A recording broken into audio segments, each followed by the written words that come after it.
সোহাগ তুই চ্যাংড়া বাচ্চা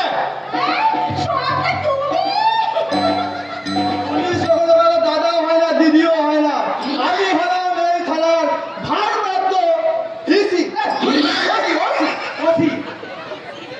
তুই বসি জানিস না?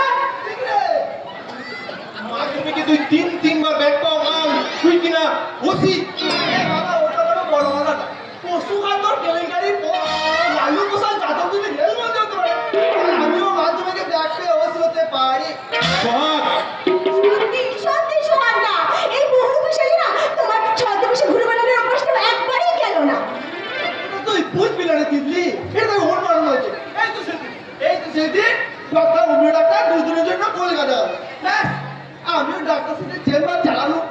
তুই ডাক্তার ওরা কাছে তুই চোখ করছিস কেন?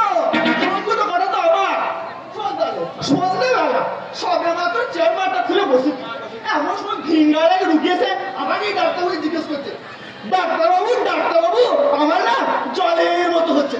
শুনলি বুঝতে পারলাম আমার সাথে ওষুধ দিতে যাবো, এমন সময় লোডশেডিং। যাব অন্ধকারে হাতে হাতে হাতে আমি দিলাম, সেটা তো বাড়ি চলে গেল। আবার ফিরে এলো, এসেই বলছে ডাক্তারবাবু কালকে না জলের মতো হচ্ছিল, আজকে না ঝুড়ি ভাজা হওয়ার মতো হচ্ছে। শুনি বুঝতে পারলাম কিলো করে ফেলেছি ওই ডাক্তার অন্ধকারে ওষুধটার পরিবর্তে জামার বোতাম দিয়ে ফেলেছে। ওই জামার মতো জায়গা মতো গিয়ে আটকে গেছে, আর ওই চারটে ফুটো দিয়ে বোতামে খালি ঝুড়ি ভাজা বেরোচ্ছে। এই তোর মতো মালগুলো জন্যই না আর স্বাস্থ্য দপ্তরে এই অবস্থা। সত্যি সোহাগ না, তুমি